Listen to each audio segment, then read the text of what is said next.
அகில இந்திய super star Amitabh பச்சனையே அதல பாதாளத்தில் தள்ளிய வாட்டாள் நாகராஜ். ஒரு சோகக் கதை.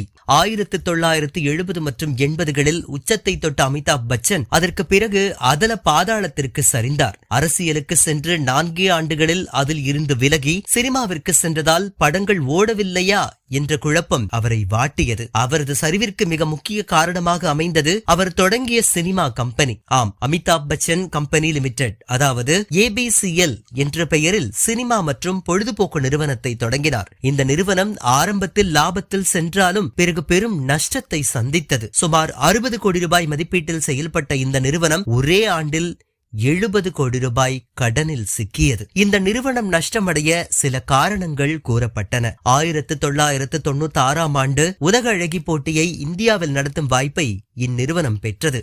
ஆனால் இந்த போட்டியை பெங்களூருவில் நடத்தக்கூடாது